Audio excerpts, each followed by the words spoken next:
In this vid, you're going to find out about the dark, demeaning side of old Hollywood when it came to Black Americans, and how the silver screen was used as a tool, a divisive tool, to intentionally stigmatize those called Black Americans in a way that no other group has ever endured nor seen before.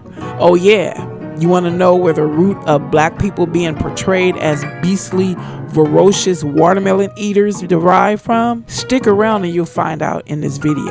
I'll be back.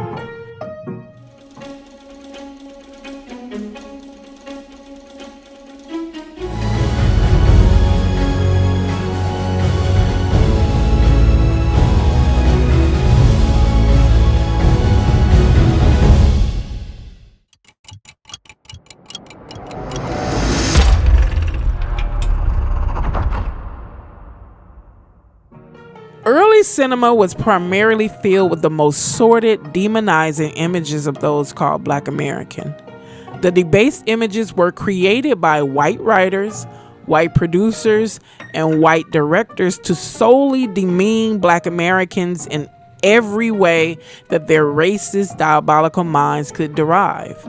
You see, white Hollywood are the ones who forged the foundation of early cinema. Thus, white Hollywood are the ones who set the tone and created the narrative of how they wanted the country and the world to view Black Americans. It was and is widely known that the movie industry and white America could not ever conceive having an ounce of respect for Black Americans. In other words, they had no chill when it came to Black folks. And they still don't. In early cinema, if they weren't forging Black characters as being criminals, mentally slow, childlike, or putting them in servitude positions, they left them out altogether. The mentality of white America and cinema was to never, ever see Black Americans as anything other than dumb animals in shackles on plantations. That was the mind frame then, and in my opinion, is still that way today. Hello, and thank you to those who have returned. Thank you to those who have subscribed, and thank you to those who are considering subscribing. And we appreciate your support by liking, commenting, sharing the video. It helps this platform in so many ways. So let's get on with discussing this article that talks about the dark side of Hollywood when it comes to early representations of Black folks in these movies, or those movies that were done in between 1894 to 1915. The way they depicted people called Black Americans was so horrific, and that is what set the tone to how this country and this world continued to view Black Americans. Let's get on with it. It was also like, to me, the silver screen was an extension of slavery and everything that this country has used to demean and basically just try to decimate Black people's characters.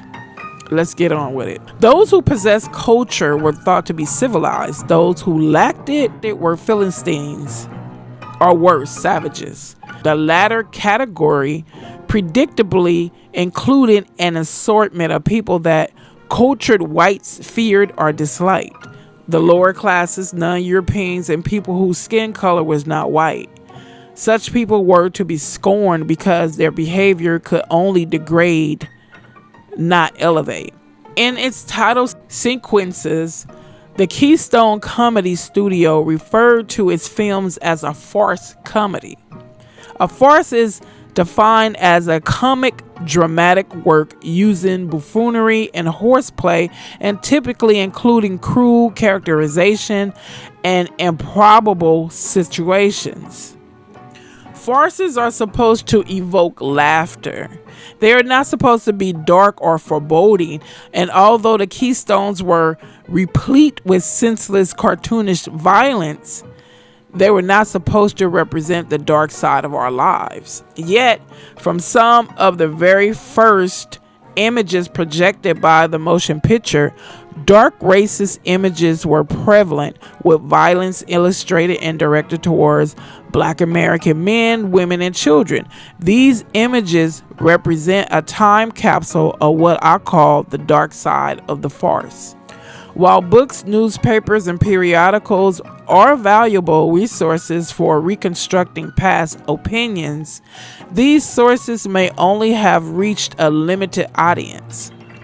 On the other hand, at its inception, the motion picture was viewed by a diverse audience that included immigrants, the working poor, women, and children. Hence, while films are not in any sense commensurate with polling, they are one tool that helps us to understand how people at the turn of the 20th century perceived issues of race. Millions of Americans went to the movies every day. By all accounts, there were at least 158 nickel theaters in operation by early 1907 and over 300 by 1908. In addition, approximately 20 vaudeville theaters had films on the bill. According to one report, there were 405 nickel theaters in 1909 with a seating capacity of 93,000. A social worker estimated that Chicago's daily Nickelodeon attendance was 200,000. What the public saw, that is, the kinds of movies that were produced, provide one valuable insight regarding public attitudes toward race. Film portrays society's attitudes about race during the particular period when a movie is produced. John Winston Sale, 1982, notes the turn of the 20th century was the highest stage of white supremacy. But even at this time, it is possible that there were alternative viewpoints reflecting a more benign view of racial issues. Consequently, while we know that virtual racism existed at the beginning of the 20th century, how can we determine the scope of public attitudes on racial issues? It may be that while white supremacist attitudes were dominant, a significant minority of the public may have held anti-racist attitudes. Movies represent not merely a mass form of entertainment, they also provide a window on the attitudes of millions of people who view them daily. This in turn can help us to understand just how prevalent these racist, white supremacist attitudes actually were. While still photography had become a craze in the 1880s, inventors across the world sought the holy grail of a moving picture with veritable bated breath. Newspapers across the nation chronicled developments related to the possible addition of motion pictures, and when such images first became available, the public was startled to see such simple images as leaves blowing in the wind or puddles forming on water.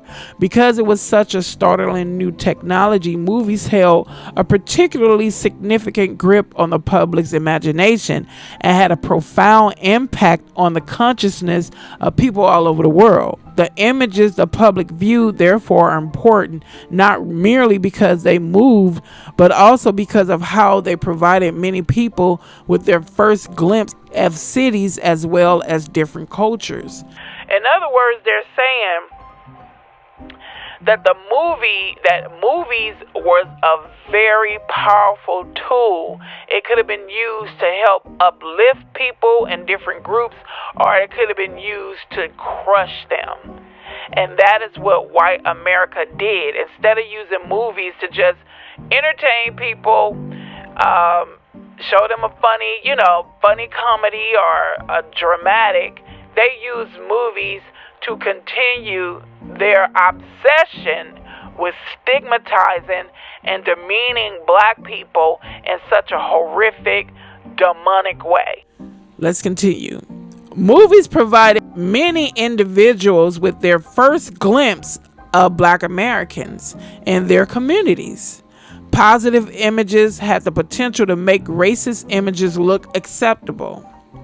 Even if basically they're saying if a racist put forth some demeaning, derogatory untrue image of a black person on the silver screen, even though it was negative, and even though a lot could have, knew that that image was false, they could have manipulated that false derogatory image to be acceptable, which is what they did. Let's continue.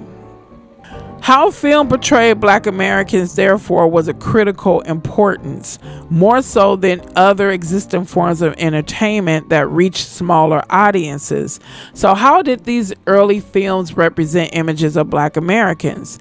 We can hypothesize that they reflected a white supremacist point of view, but were there alternative and more positive representations, if not by whites, than by black American filmmakers?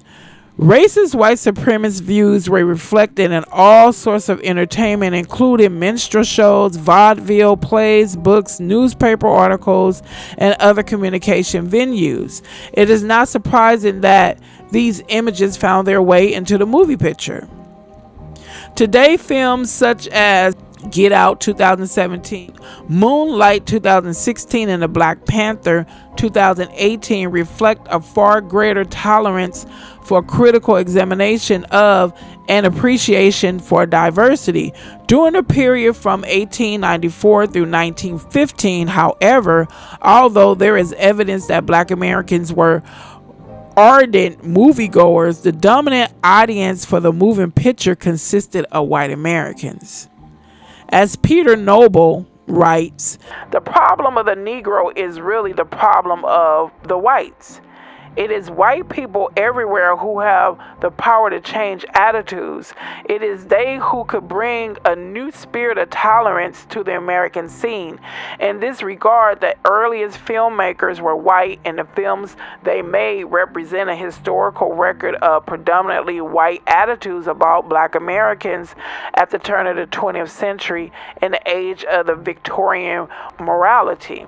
See, anybody who wants, at this point, just hearing this small part, anyone who wants to continue to, and at this point, I feel like you're lying. When you say there's no systemic racism, I feel like you are intentionally lying, because there are too many things that's coming out and that has been out to show and prove systemic racism. The movie theater in the early days was systemically racist. And let's go more into details about how they use movies to be systemically racist. And we all know that, especially during that time, the majority of people who made the rules and held the standards was white America. Let's continue.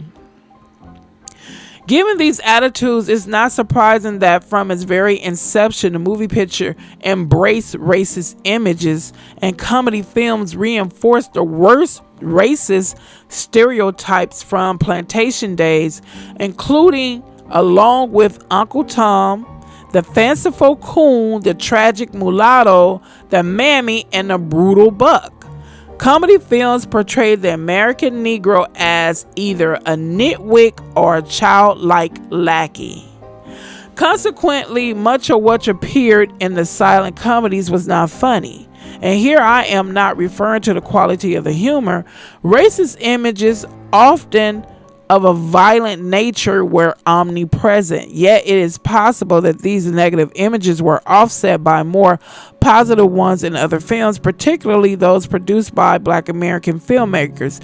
To set this possibility, it is necessary to examine a wide range of pictures with African American characters from 1894, when the Peep Show's first projected moving images, to 1915, the last year before the number of short subjects produced began to decline, thus giving way to the feature film, the star system, and the development of vertical studio film production. As Hans Christensen and Hans Wright, attitudes about race and ethnicity were more consistent in the silent era, a time when Americans' white Anglo-Saxon Protestants majority felt threatened by mass immigration. Movies mirrored this fear with ethnic and racial minority characters who were lazy, evil, and lustful. This was especially true of Black Americans and Asian characters. These negative attitudes were reflected in the politics of the era. In the post-Reconstruction period, extra legal activities were aimed at making sure the new Jim Crow laws enacted across the land were enforced and that the popular racist attitudes of the Anglo-American public were enforced.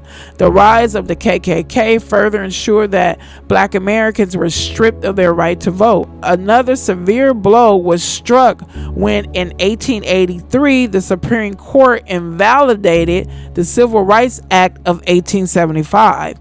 In May 1896, the Supreme Court in Plessy versus Ferguson provided a legal basis for segregation.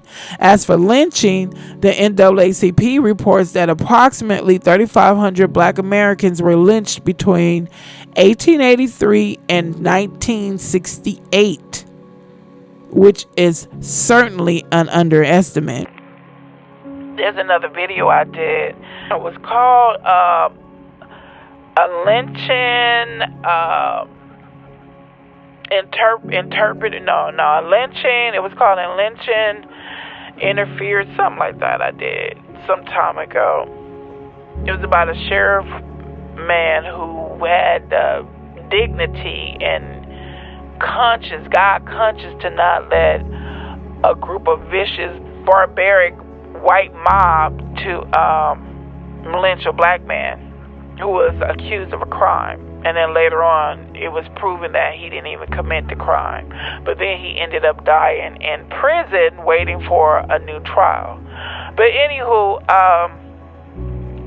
they were talking about, I was emphasizing the point of how long lynchings in this country continued. How they were allowed to happen, and then it's still happening. You know, you're still hearing about black men being found in trees, and they want to lie and say it's suicide. And the black men I know ain't no damn way in the world they gonna go and hang themselves in a tree. You know. So let's continue. Historically, analysts also provide a view of the dominant white supremacist attitudes that Black Americans were unfit for equality or freedom. As historian Richard White describes, while this attitude was predominant in the South, it also was widely shared by Americans living in other regions. Childlike and irresponsible, African Americans were required stern oversight by white Americans. Let me repeat that. It was a predominant mentality that white Americans had with regards to Black Americans. They saw them as childlike, irresponsible, required stern oversight by white Americans. Now, you're going to tell me that attitude don't persist today when you see these videos all over social media of some white woman or man demanding that a black person doing their job ask them what they're doing in their building or what they're doing here, there, or everywhere. That is the mentality that was drilled in white America, making these idiots think they're overseers. And yes, I call them an idiot because ain't nowhere in the world you gonna believe that you have a right to dog white black people around, demanding to know where they're going, and they can be in a whole full badge, whole full uniform doing their job, and your ass think you got the right to come up to them and ask them for their papers. Like we still in the plantation days.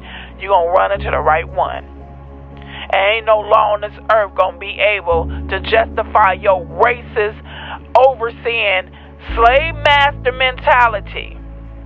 And thinking you got a right to question black people when they're going about their lives and doing their job. You got the game twisted. Let's continue. Educating former slaves, therefore, was considered a waste of time and money. Consequently, it was in the best interest of the former slaves to be placed in a position of economic and political inferiority, for the best that could be hoped for was to create a new servo labor class. These racist attitudes were reflected in the images projected by early American cinema. As James Nesby writes, America's film culture served as positive reinforcement of negative attitudes toward Black Americans. It is the supremacist attitudes of the Anglo-Americans toward Black Americans based on a ethnocentrism and prejudice rather than fact that defines the racism found in America. And as Daniel J. Leb writes, the movie industry, like white America, generally gave little thought to the dignity of the Black. This was particularly true of slapstick comedies, whose basis of comedy was confusion among the races and humor, derisive and viciousness at the expense of the Negro. It was within this hostile political and social environment that Black filmmakers attempted to reflect positive images of Black Americans. Not surprisingly, given the attitudes of the time, they confronted obstacles that white filmmakers did not. For example, they lacked a reliable financial network necessary to provide the capital for investment in motion picture production, while Black entrepreneurs, intellectuals, and political leaders such as Du Bois and Booker T. Washington provided funding for films. The commitments were far from significant to sustain any Black filmmaking company's production throughout the silent film era. The lack of financing then led to yet another significant problem. There was no distribution network for Black American filmmakers. Consequently, even the most prolific filmmaker of the entire silent era, Oscar Micheaux, was forced to revert to the practices of the very first filmmakers, traveling around the country with a limited number of copies of his films in hand, exhibiting them in different communities across the nation. Without an effective distribution network, Black American filmmakers made relatively few copies of their films. One major reason why so many Black American made films are missing today. For instance, only 3 of Micheaux's silent films presently exist, and one of them is missing significant material. Missing material in existing films is due to another factor related to racism: censorship by white screening boards. While films were produced by Black Americans, though often with white directors and investors at the helm, censorship boards controlled by whites, though sometimes including a Black American, had the final say regarding the permissible material. Hence, Black American made films were often altered significantly, with scenes added or deleted to satisfy white board members. Oscar Micheaux's attempts to racial uplift were impeded by white censors, requiring him to make changes that diluted the impact of his films, thus denying Black American audiences the authority of his original intent. Body and Soul, 1925, was particularly mutilated, as Oscar was forced to add a good twin, also played by Paul Robeson, to offset the evil pastor. The ending was then changed so the entire story occurs as a dream. Whatever impact the original film had is lost in such ridiculous alterations of Oscar's cinematic vision. Factors related to exhibition and spectatorship also impacted the ability of Black American filmmakers to reach a broader audience and to make the kinds of serious films that Oscar and other Black Americans intended to produce. While comedies where all Black performers were exhibited in white theaters, all Black dramas were not. Even many all-Black comedies were meant to appeal to a white audience, considered the most profitable audience by film producers. Meanwhile, there was a paucity of theaters that allowed Black films to be shown at either midnight, rambles, or all-Black theaters that catered to Black audiences. Consequently, Racially offensive themes and images are present in many all-black produced films, most notably in the comedies of the Ebony Company, included an animated portrayal of his logo, a black-faced monkey. Ebony made other films such as A Natural Born Shooter, Money Talks in Darktown, Aladdin Jones, and the appalling Two Nights of Vaudeville. The main character in Spy and the Spy 1918 is named Sambo Sam. Due largely to these racist images and the backlash against them in the Black American community, Ebony ceased production in 1919. Still, they were not alone in making racist films. Another example is the films of Burt Williams, one of the most famous vaudeville stars. As I will discuss later in this chapter, his films also included numerous derogatory racist images. These films apparently delighted white audiences, while at the same time fueling anger among Black American theatergoers and newspapers such as the Chicago Defender, which regularly rallied against the racism in all black comedies.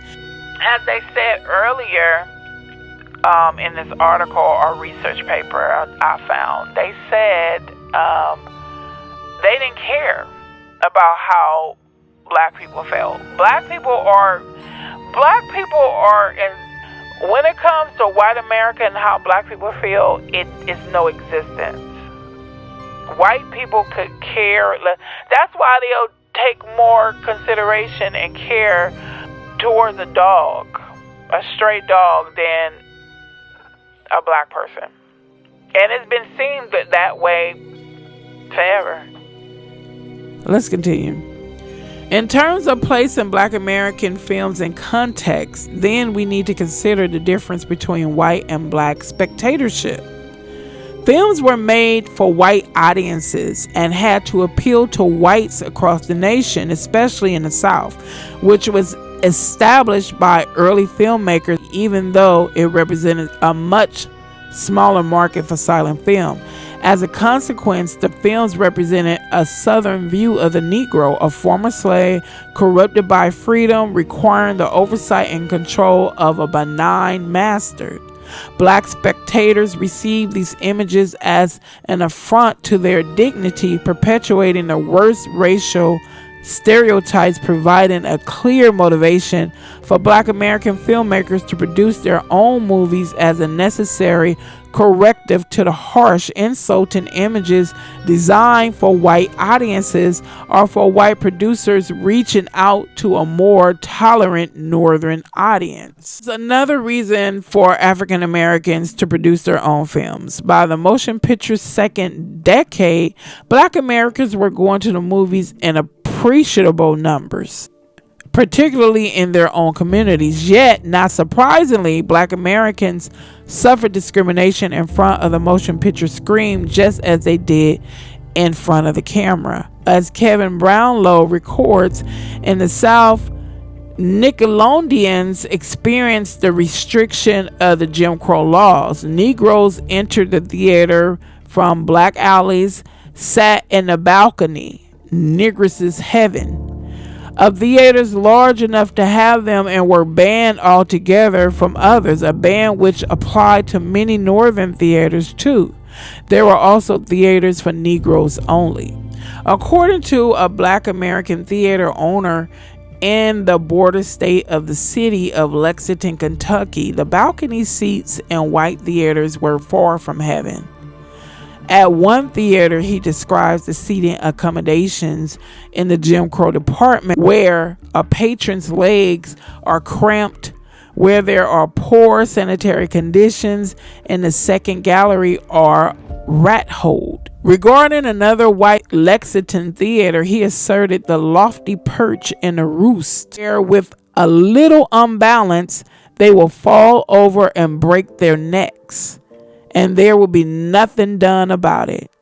In less time than a year, 3 Negroes have been killed and slayers have been exonerated by the highest authorities. It is important to note then that Black Americans migrate to Midwestern cities like Pittsburgh, St. Louis, Kansas City, unfortunately found social conditions little different from what they had left in the South. They were usually barred from entering white movie theaters or were forced to sit in the balconies.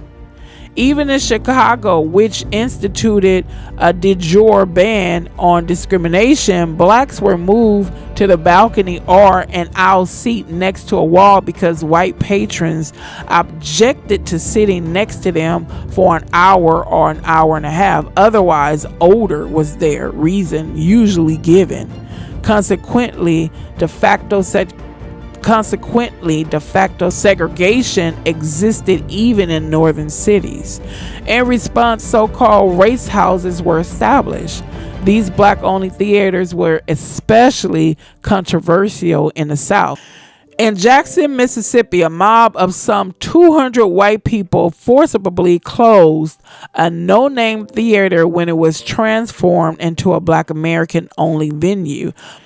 According to reports in the Chicago Defender, the mob cut the wires, disconnected the movie picture apparatus, and finally locked up the place. Now, to those who want to keep saying there's no systemic racism, what do you think was behind the mentality of these white mobs to do the things they did? Breaking the law, might I add. Breaking the law and being so vicious and forceful and forcing how they felt on black people, against black people. What do you think this system was made of for them to feel so comfortable to behave in such a barbaric, violent way when it came to black folks? Systemic racism. They felt they had a right, and they knew that they could do these things to black folks because nothing was going to happen to them. Let's continue. Theaters opened in other cities with less controversy. More than 200 black-owned and black-managed colored theaters opened in the United States between 1906 and 1914.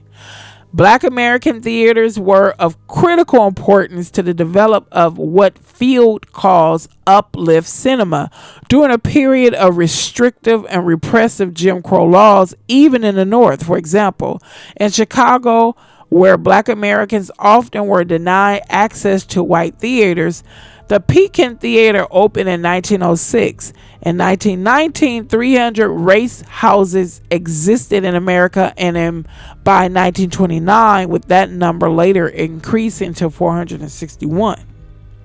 While there was an increase in the number of theaters over time, many black Americans, particularly those living outside of big cities or in the South where Jim Crow laws existed, had little opportunity to see a motion picture unless they did so in a non-theatrical setting such as a church. In time, this led to a vibrant black American film culture as the motion picture was integrated into ideas of racial uplift. While there were black American theaters, black theater exhibitors complained about the irregular distribution of all black films. Simply stated, there were not enough black-made films to satisfy demand. Thus, many race houses showed the same films as white theaters, generally long after they had premiered in the white-only venues. Other theaters showed a mix of white films and movies made by black American filmmakers, identifying the specific films that were shown in black American theaters in comparison to their white counterparts would be of interest. But since newspapers were less likely to report news about black theaters, as such, the black American viewing experience is a subject ripe for scholarly research. They could care less about black folks and theaters and black movies until they figured out that they can make just as much money and possibly more by producing and showing black movies. See, it was like they figured that they were cutting off their nose to spite their face by not doing black movies or producing black movies that interested black Americans. When they were doing movies that demean black folks and piss black folks to entertain white folks, they realized they were shooting themselves in the foot. So when they realized that they could make money producing black movies that black people wanted to see, that's when they opened up the doors. But they still, had their little racist, stupid ways. But, I find that back in the days, white people regularly shot themselves in the foot when it came to black folks. Ugh, we don't want to deal with them. Ugh, we don't even want their money. But then when they realized that they could make money off black folks after slavery, it was like, oh, okay, well, we can still hate them and dislike them, but take their money. And that's what they still do today. Let's continue. As Mary Carnbine notes in scholarly work on early cinema, the tendency to neglect issues of black spectatorship is part of a more general theoretical problem. Most studies of mass culture employ theoretical models that downplay the possibility that minority groups can use commercial entertainment in culturally specific ways. Carnbine also notes that in studies of early cinema spectatorship, the main emphasis is on immigrants, not black Americans. Films, especially slapstick comedies, contributed to a desperate yearning for assimilation, consumption of mass culture, yielding ingredients to construct a new urban black culture. But this goal required the development of a black American film industry. Hence, the conundrum was circular. Black audiences experienced prejudice from white-made films, thus creating a need for black-made films. But prejudice led to a lack of resources and censorship for both black-made filmmakers and a prohibition on theaters where black Americans could view films. Furthermore, without a distribution system, films had to be rented or sold directly to exhibitors. Thus, while white-made films were prevalent, perpetuating stereotypical images, there was a desperate need for black American-made films. Thoroughly vicious racist images can be spotted on film from its very inception. The early silent era, 1996 to 1905, was one of the most virulently racist periods in American filmmaking. Several deplorable examples are from 1896. Okay. This is how they corrupted the image of black folks and watermelon. Black folks eating watermelon. Let's continue. The first name of the movie, the Deplorable movie, racist movie they did, was called The Watermelon Contest. It was produced and shown in, I guess, 1896. It shows two black men ravishing a large watermelon. The movie was released in September 1896.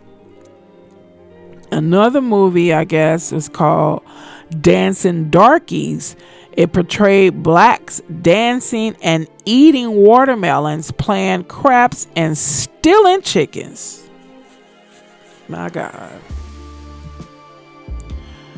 The Los Angeles Times reported on pictures from 1896, including one featuring 3 pickaninnies, or black children, patting juba and cutting up. Even the titles of films from this period were offensive, such as Edison's The Pickaninnies, 1894, Biograph's A Coon Cakewalk, 1896, and The Gator and the Pickaninny, in 1903, a British film, Dancing Negresses, 1899, and Selig's Prize Fight in Coontown, 1903, and The Coon and the Watermelon, 1903, and a later film, Lubin's Coontown Suffragettes, 1914, one of Lubin's Sambo series. Sambo and Unjemima comedians Edison, date unknown, featured 2 handsome Negroes coldly kissing without gross racial overtones. And Wooing and Wedding of a Coon, 1907, was described as a genuine Ethiopian comedy. It is difficult for contemporary viewers not to be shocked by the overt racism contained in many of the shorts produced by all white sources in the early silent era. Definite patterns and themes and white representation of Black Americans appeared. And I'm going to put a pin in this, folks. I appreciate it if you made it all the way to the end. But this is long, so I'm going to add a second part to this. Thanks again for listening, and I hope you return to listen to the second part. Be safe, enjoy your day, and I will see you in the second part.